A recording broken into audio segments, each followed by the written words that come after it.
Bonjour et bienvenue dans Ketchup Bayonnaise, votre rendez-vous qui, vous connaissez désormais la chanson, aime bien mettre son grain de sel partout. Celui qui nous a dit bye, aujourd'hui bye. Ça veut dire oui en basque. Évidemment, il ne va pas nous dire bye bye avant d'être arrivé et vous ne savez même pas qui c'est. Celui qui nous a dit oui aujourd'hui écrit justement de belles chansons pour lui et pour les autres et sort le 28 mai un nouvel album composé ici et composé aussi de reprises de chansons qui nous collent au basque et justement en langue basque.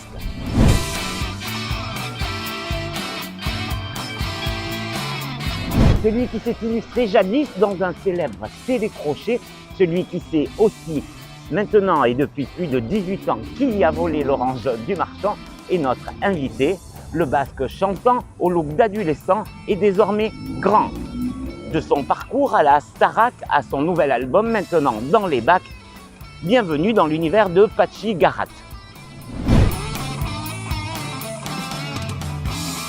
Patxi et Pancho sont dans un bistrot. Ça commence comme une histoire drôle ou une version basque de Chapi Chapeau, mais c'est pas du tout ça et c'est encore plus sympa. Patxi Garat dans Ketchup Bayonnaise, c'est tout de suite, on y va, générique.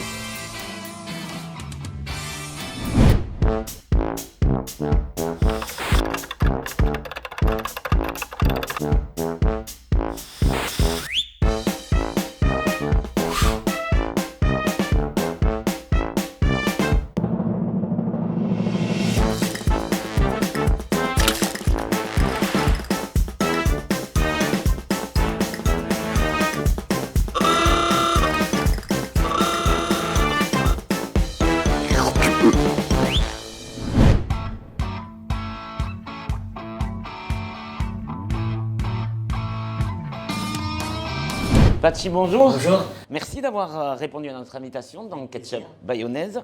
Alors, on est dans un bistrot et dans un bistrot, il y a toujours des formules à choisir. Parfois, c'est compliqué. La nôtre, elle n'est pas compliquée. Il y en a deux.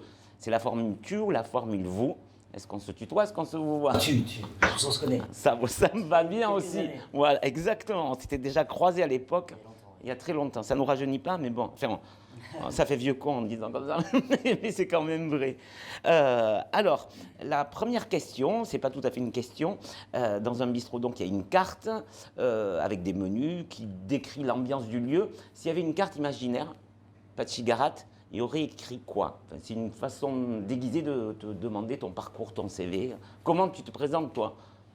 Alors moi, je suis artiste, quoi. J'ai fait plein de choses. J'écris des chansons, je joue de la comédie, je chante. Voilà, et puis je m'épanouis dans les trois. J'aime faire tout ça. Ouais. Écrire, aussi bien chanter, écrire, jouer. Alors, justement, est-ce que c'est une vocation, ça? Est-ce qu'on est artiste ou est-ce qu'on le devient? Comment ça se passe? Je crois que chacun a son parcours. Moi, c'est venu assez tôt, dès tout petit. J'avais déjà envie de faire du théâtre. Je me destinais plutôt à ça, à jouer à la comédie. Et puis il s'est passé ce qui s'est passé avec la Star Academy. J'ai été rattrapé au vol par cette aventure. Et je suis devenu chanteur un peu malgré moi. Et ça me plaît beaucoup parce que j'aime surtout écrire des chansons et puis monter sur scène pour les défendre. On en reparlera d'ailleurs tout au long de ce rendez-vous, de ton parcours. Aujourd'hui, tu es là notamment pour parler de Patxi en basque, ton nouvel album qui sort le 28 mai. Alors c'est un album rempli de reprises. Oui. Donc la première question, ça se passe souvent aussi au resto. C'est compliqué de choisir des formules, ça a dû être hyper compliqué de choisir ces titres-là. Surtout que moi, ces 11 titres. C'est compliqué pour moi de choisir. Ouais, en plus. Au resto, j'ai toujours du mal à choisir. Donc c'est pour ça que quand j'ai trouvé un resto, j'ai trouvé un plat, je bouge plus. Comme ça, je fais un plat par resto. Et là, c'est vrai que c'était assez difficile. Donc j'ai fait confiance à mon instinct. Et l'idée, ça fait longtemps que je voulais chanter en basque. Ça faisait longtemps que je voulais faire un album en basque. J'avais pas trouvé la formule pour le coup. Je voulais pas faire des chansons originales en basque. J'avais pas envie de le faire. J'avais pas non plus forcément envie de faire des reprises de chansons basques qu'on connaît. Et puis, quand Christophe est décédé, le chanteur Christophe, naturellement, je me suis mis à chanter Aline en basque. Je ne peux pas l'expliquer, mais c'est vrai que j'ai pris la guitare, je me suis mis à chanter ça. Et ça m'a plu, et puis ensuite, je me suis dit, tiens, elle est peut-être là l'idée de cet album en basque, de faire des reprises. Ensuite, j'ai fait confiance à mon instinct et aux chanteurs que j'aime et aux chansons que j'écoute, et que je chante naturellement en français. Et l'idée, c'était de les adapter, que ce soit Raphaël, ou Clara Luciani, ou Jean-Louis Aubert, ou Brel. Voilà. Oui, ça va de Brel à Angèle, donc le grand écart. Oui, parce que c'est des chansons que j'ai écoutées depuis tout petit jusqu'à il n'y a pas longtemps. Et notamment Jouan aussi que j'ai écrite. Donc c'était aussi histoire de me mettre un peu dans l'album aussi, avec cette chanson que j'ai pu écrire pour Louane. Voilà, c'était une façon de faire un résumé de mon parcours, des 15 ans passés, et de mon enfance, et des souvenirs, et des chansons qui ont bercé ma jeunesse aussi. L'écriture, comment ça s'est passé du coup? C'est de la traduction littérale? C'est quoi? Comment on traduit des chansons en basque? Alors, c'est très difficile parce que pour dire la même phrase en basque qu'en français, il faut beaucoup plus de mots, souvent. Donc, on ne peut pas dire la même chose de la même façon, de façon absolument littérale. Donc, il faut choisir. Alors, évidemment, c'est toujours l'esprit est respecté, l'esprit de la chanson initiale. Et ensuite, il faut trouver des formules et il faut faire en sorte que ça sonne, que ça dise plus ou moins la même chose, mais pas littéralement parce que ça n'a pas beaucoup d'intérêt. Aujourd'hui, là-dedans, je suppose qu'il y a des chanteurs que tu as toujours aimés ou pas? C'est tes modèles à toi dans la chanson, c'est qui? Ils sont là, entre autres, Christophe, Raphaël, Benjamin Biolay aussi, qui m'inspire beaucoup dans l'écriture. Voilà, c'est des artistes que j'aime beaucoup. Brel, évidemment, Jean-Louis Aubert aussi. Voilà, je suis absolument fan de Bachung, mais j'ai pas trouvé la bonne chanson et j'ai pas trouvé la bonne façon de traduire. Donc j'ai pas repris non plus. Voilà, l'idée c'était de reprendre des chansons qui fonctionnaient bien en basque, parce que c'était voilà, pour rendre hommage à la langue et aux chansons d'origine. Tu viens de le dire, tu rends hommage à la langue, mais aussi à ton pays natal, le Pays basque. Aujourd'hui, tu vis entre Paris et le Pays basque. Ça s'est imposé à toi, ça? Oui, j'habite à Paris depuis maintenant donc 2003. J'ai quitté le Pays basque dans les années 2000 pour faire des études à Bordeaux, puis après vivre un peu en Angleterre et puis Paris par la suite. Et depuis 4 ans, 3-4 ans, j'ai un appartement à Biarritz, donc ça y est, je peux avoir un rythme régulier de 3 semaines à Paris, 1 semaine ici. Donc ça fait beaucoup de bien, beaucoup de respiration, ne serait-ce que pour l'inspiration, pour prendre du recul aussi avec la vie parisienne, et puis retrouver les gens ici qui sont chers à mon cœur, et voilà, vivre plus paisiblement aussi. On avance dans notre rendez-vous. C'est le moment de la rubrique mise en bouche.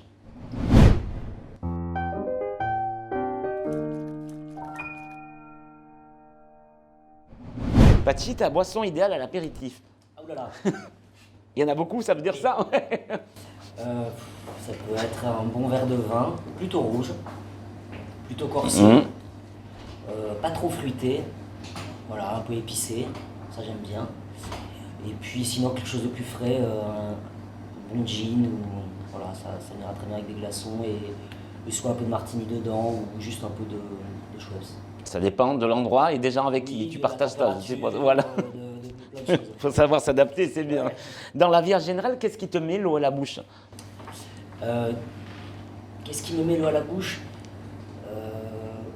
Tu parles de plat ou... Alors là, la question est libre. Non, on est plus dans la métaphore. Donc dans la vie, qu'est-ce qui te fait? Voilà, qu'est-ce qui te... Le cinéma, beaucoup. C'est vrai, quand je regarde un film, ça me donne envie de voyager, ça me donne envie de vivre intensément des choses que je ne vis pas forcément. Et voilà, d'être à la place de ce personnage et de partir au loin, ou d'être d'un coup un agriculteur, ou je sais pas quoi, un facteur, ou de vivre des vies qu'on a. Parce que la vie est trop courte, même si on essaye de vivre pleinement, on ne peut pas vivre beaucoup d'expériences, et c'est simplement la nôtre, et on se cantonne à ça, et donc on essaye de la sublimer. Mais c'est vrai, quand on voit la vie des autres, moi elle me donne envie. Et écrire des chansons, c'est regarder les autres, c'est regarder par la fenêtre. Moi c'est ce que j'aime le plus au monde, c'est d'être au café comme ça, de me poser, de prendre un cahier, de regarder par la fenêtre, voir les gens passer, de scruter au bar, et d'imaginer des vies, d'imaginer des chansons. La vie des autres aussi, ça t'inspire, et tu écris notamment pour les autres, tu en as parlé notamment pour Louane. Il y a aussi une très jolie chanson, un clip pour Urgence Homophobie, il n'y a pas si longtemps.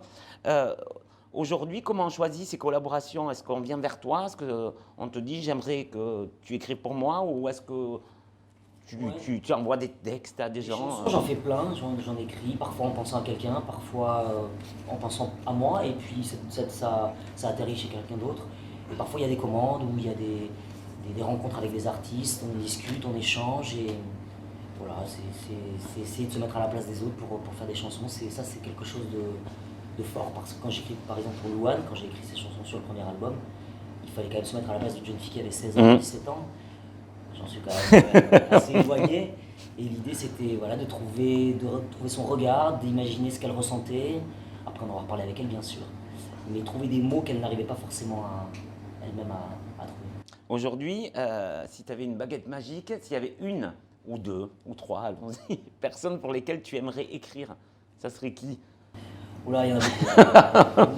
Il y aurait Vanessa Paradis. Hein, Ouais, bien évidemment. parce que la voix, parce que l'élégance. Voilà, après ce serait des collaborations. J'aimerais tellement travailler avec Étienne Dao, avec Raphaël évidemment que j'adore, et puis écrire une chanson pour Céline Dion, un truc comme ça. Ah ouais? Oui, parce que c'est des chansons qui. C'est le côté midinette qui ressort? Non, je Non, plaisante. non, mais comme Goldman l'avait fait Ouais. pour elle, je trouve que c'est une voix qui est incroyable et tellement à l'opposé de ce Oui. que je chante moi, puisque j'ai une petite voix assez fluette et elle a une voix surpuissante et voilà, c'est intéressant d'écrire pour des gens qui sont à l'opposé de soi. Le dernier concert que tu as vu, malgré la période, du coup Oula, ça date, ça remonte, mais c'était qui et qu'est-ce que c'était bien? Ça devait être bien. Qu'est-ce que c'était? Alors là, c'est une colle parce que j'essaie de me remémorer. Mais dans les récents, ton meilleur souvenir de concert, c'était qui sur scène? Je me demande si c'était pas Christophe, il y a 1 an et demi. C'était à la Porte Saint-Martin à Paris, c'était magnifique, c'était intime, il était seul au piano.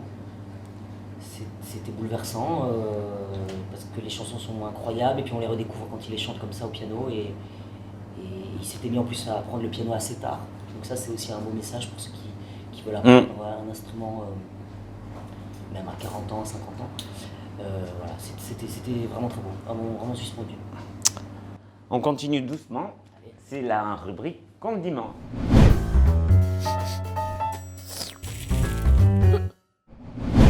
Dans ton métier, à quel moment tu t'es dit, ça y est, la mayonnaise a pris? Ouh là là, alors ça jamais. Nos invités nous disent souvent ça.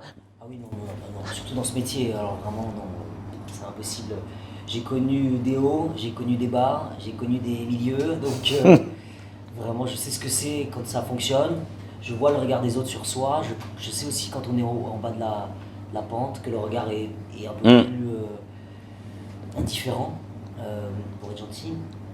Et puis quand ça revient, c'est agréable aussi d'apprécier le succès qui revient, parce qu'on sait ce que c'est, on sait à quoi il est dû au travail, essentiellement, et on sait à quoi il tient, c'est-à-dire à pas grand-chose. Donc voilà, il faut vraiment savourer et se dire que rien n'est acquis jamais, et travailler, et profiter, et essayer d'être heureux dans les moments qu'on vit. En général, dans la vie, qu'est-ce qui te fait monter la moutarde au nez? Oula, beaucoup de choses aussi. J'ai un côté Bakri, vraiment très fort. Et c'est vrai que je m'énerve pour beaucoup de choses. Il y a beaucoup de choses qui m'énervent, ouais, il y a beaucoup de choses qui m'énervent. Des gens qui respectent pas du tout cette période en faisant des fêtes tout le temps. Des gens qui... Ça me fatigue un peu parce qu'on essaie de jouer le jeu. Enfin, c'est pas un jeu d'ailleurs, mais nous, en tout cas, dans notre métier, on n'a pas d'aide, on n'a rien. On est bien obligé de courber les chines, d'avancer, continuer à travailler, puis en attendant que tout ça s'arrête. Donc voilà, quand il y a des gens que je vois sur les réseaux sociaux en train d'être fiers, de faire des soirées, ça très, par exemple, ça c'est quelque chose qui peut m'énerver. Tu l'as dit, la vie est faite de haut, de bas, qu'elle soit professionnelle ou personnelle. Et parfois, il y a aussi de la monotonie. Pardon. C'est quoi ta recette pour mettre du piment d'Espelette dans ta vie? S'émerveiller chaque jour, justement essayer de ne pas être dans une routine et regarder les choses comme si on les voyait pour la première fois et pour la dernière fois. Donc voilà, et puis surtout essayer d'être dans le respect des choses, essayer de se contenter d'un peu moins, de s'émerveiller de moins, de ne pas être dans la course à davantage, à toujours avoir plus, à acheter, à consommer. Je crois que tout ça, c'est des valeurs qui sont dépassées, c'est des valeurs qu'on avait dans les années 80 ou 90 qui n'existent plus aujourd'hui. Et voilà, essayer d'être heureux avec moins, et c'est déjà beaucoup. Tu l'as dit, tu te définis comme un artiste multidisciplinaire, on dit la chanson, le théâtre, l'écriture. Est-ce qu'il y a un domaine, alors, qui peut être ou professionnel ou personnel, dans lequel tu t'es dit, mon Dieu, jamais j'y mettrai mon grain de sel? Oui. Lequel? Voilà, tout ce qui est comptabilité, Ouais. chiffres, tout ça, non. Oui, l'opposé de l'artiste, quoi. Ouais, voilà. Pas me prendre en expert comptable, non. C'est pas du tout, l'affaire va couler tout de suite, on ne dira pas. On est déjà, parce que le temps passe vite avec toi, à la rubrique digestive.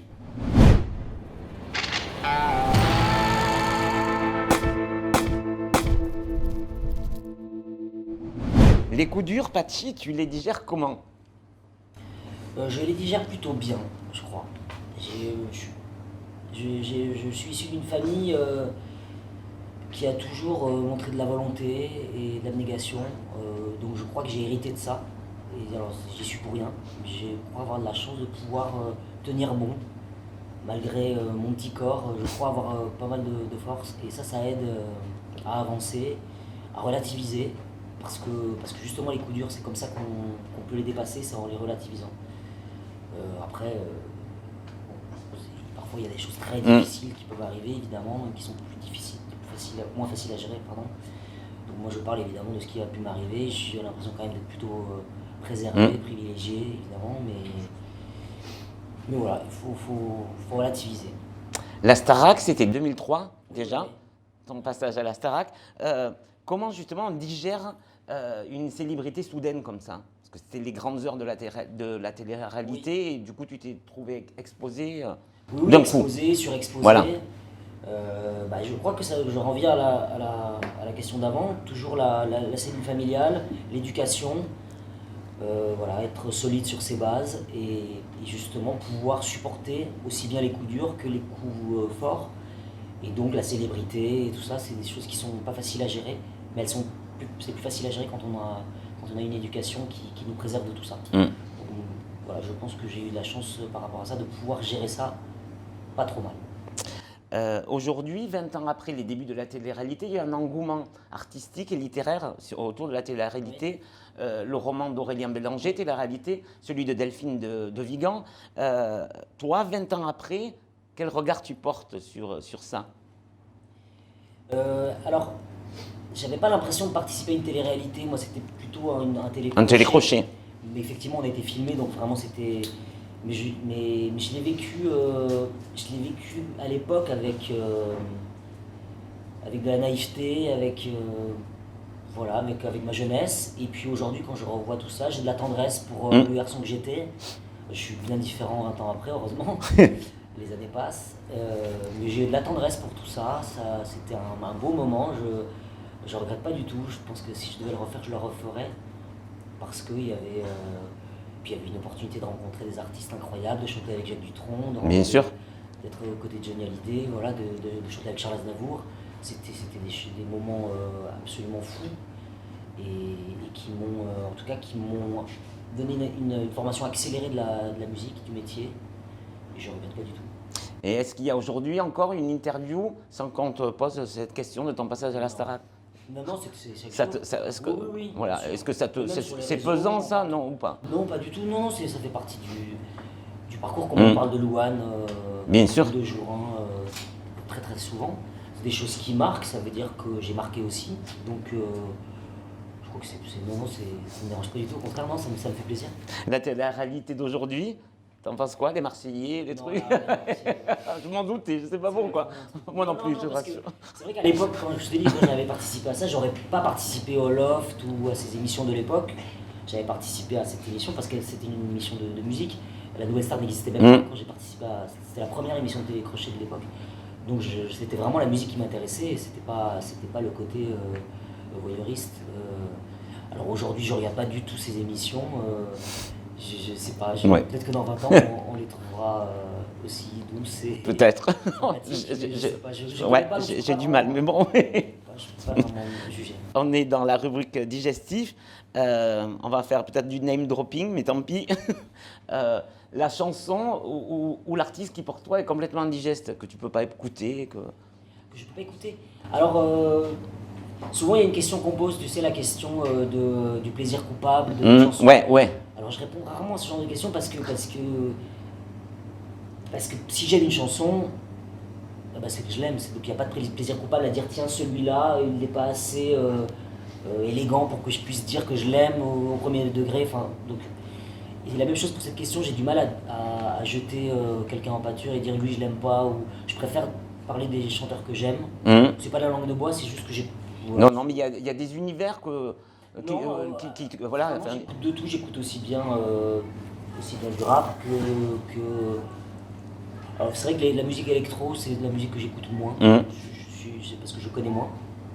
Parce que moi je suis vraiment attaché aux paroles et donc effectivement il y a quand même moins de textes dans les musiques électro que dans le rap où il y a beaucoup de textes, ou dans la chanson française ou dans la pop en général. La chanson ou l'artiste qui te régale à coup sûr, qui ne t'a jamais déçu. Moi j'ai mon petit trio, Christophe Bachung et Héritier Raphaël, qui pour moi est incroyable. Le dernier album, Haute Fidélité, est tellement au-dessus pour moi de la mêlée, et tellement plus fort que tout ce que les autres font. Dans l'écriture, dans la façon de voir le monde, je suis à chaque fois ébloui par ce qu'il fait. D'ailleurs, il a été primé par le prix Goncourt de la Nouvelle pour son recueil Retourne à la mer.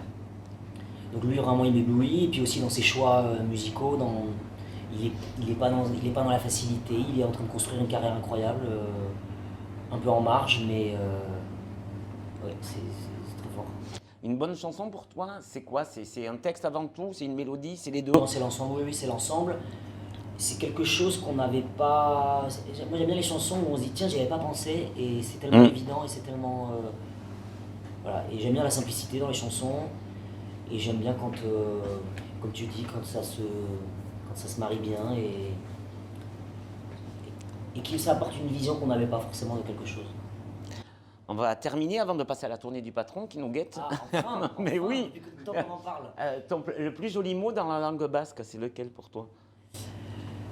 Oui, il y en a beaucoup. C'est vrai que la langue, elle sonne vraiment bien, je trouve. Là, ça me permet de chercher. Oui, non, je te laisse.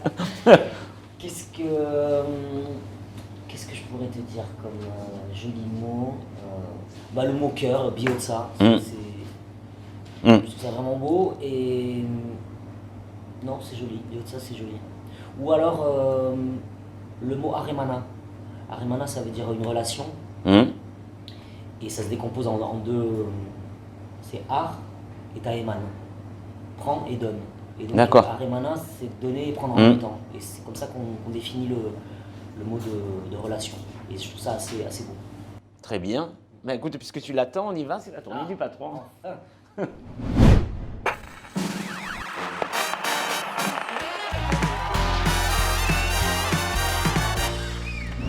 La tournée du patron, c'est maintenant Pachi. Salut Pachi. Salut Pachi. Ça a été? Oui, très bien. Bon, super. Non, j'aurais tout seul Pachi, Pacho, c'était... Bon, c'est pas grave. Ouais. Non, Pacho, c'est le patron du bar, et évidemment, au-delà de la tournée, il a aussi des questions. Oui. Alors, t'écoutes. Je t'ai entendu au moment de l'interview, ça te ferait plaisir de faire une chanson pour Céline Dion. Souvent, pour les chanteurs à voix ou à coffre, on est moins intéressé par les paroles, parce que ça déménage et on fige un peu moins sur le texte. Alors que il y a quand même chanteurs à voix qui ont des sacrés textes. Oui. Alors quelle est la question?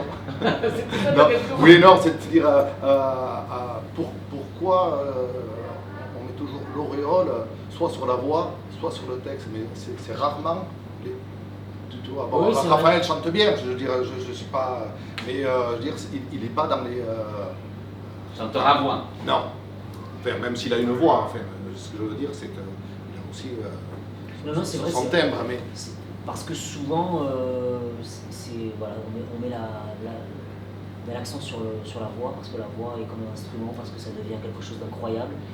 Et effectivement, on a l'impression qu'elle pourrait chanter, Céline Dion, en tout cas, elle pourrait chanter n'importe quoi. ouais. La voix est tellement puissante, tellement forte, et l'exercice est tellement maîtrisé que finalement le texte souvent est là pour... En second plan, oui, ouais. c'est vrai, Ouais. C'est vrai que ces chanteurs-là n'ont pas toujours les... Peut-être ceux qui ont moins de voix ont besoin de se rapprocher davantage au texte. Plus de sensibilité, plus de précision. Après, quand elle chante des grandes chansons, quand elle reprend des chansons de Brel, quand elle reprend Oui. des chansons incroyables, ou même des chansons de Goldman, qui étaient quand même des chansons très bien écrites, ça match bien, quoi. Oui. Ça fonctionne bien. C'est la tournée du patron, mais c'est aussi la tournée des internautes, de ceux qui nous Oui. regardent et à qui on a évidemment annoncé que tu venais. Et on a une question de Virginie qui demande aujourd'hui comment tu perçois le Pays Basque, qui est quand même devenu une terre de tous les touristes. Oui, c'est drôle parce qu'on en a parlé, on était avec des copains sur la plage hier et on parlait de ça justement. C'est toujours compliqué d'être victime de son succès, effectivement, et de réussir à rester proche des racines, de la culture, et en même temps de profiter quand même de l'apport des touristes pour les gens qui travaillent, voilà. Mais c'est un point compliqué, c'est pas facile pour les gens pour se loger, c'est pas facile quand on voit les prix qui deviennent complètement fous dans la région.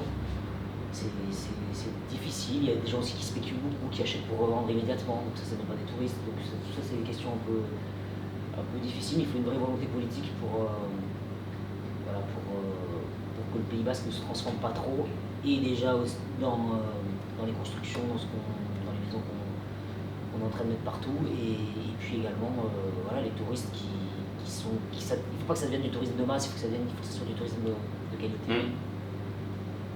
Est-ce qu'on a d'autres questions en stock? Oui, j'ai une vieille question, mais alors, est-ce qu'on a retrouvé le voleur de Laurent? On va lui faire souvent. Non, ouais. Eh bien, figure-toi que oui. Ah, enfin. Et il est de Bayonne. Plus sérieusement, les gens qui t'entouraient d'Amaré-les-Lys dans ce château, est-ce que tu les revois? Est-ce que pas du tout? Oui. Je vois souvent Élodie Frégé. Ouais. Et puis Michal, qui est notre accusateur. Mais oui, on se voit souvent, oui. Élodie Frégé qui a un bel univers, qui s'est dessiné un bel univers elle aussi. Et qui prépare un nouvel album qui sortira, je crois, à la rentrée. Super, en parlant d'album, on rappelle que le tien s'appelle Patchy en basque, il sort le 28 mai. On a hâte. Nous, on a pu l'écouter déjà. C'est bien, c'est très bien même. Et on va se quitter en musique. Allez. Patchy, on va te laisser chercher ton ustensile. Non, c'est pas ça. En attendant de se quitter, sur des jolis accords, les jolis accords de Patchy, n'oubliez pas, on se retrouve nous dans 15 jours. N'oubliez pas, je me répète, tweetez, likez, ripostez, on compte sur vous, on a hâte de vous retrouver. Et n'oubliez pas, c'est grâce à vous que la mayonnaise prendra. Patchy, c'est à toi.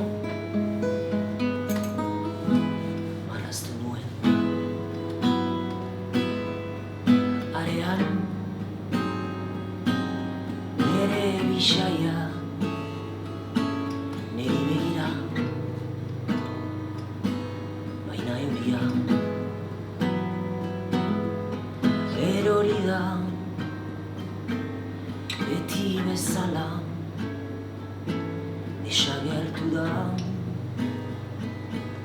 zenbat oihu alin itzul dadin zenbat malko asko nik ezin dut atsegin sekatu nuen egunero han edo hemen gehiago eta gehiago oroitzapena ondartza itxaropena itxasoan zenbat oihu alin itzul egin zenbat malko asko nik ezin dut atsegin zenbat oihu alin itzul dadin zenbat malko asko nik ezin dut atsegin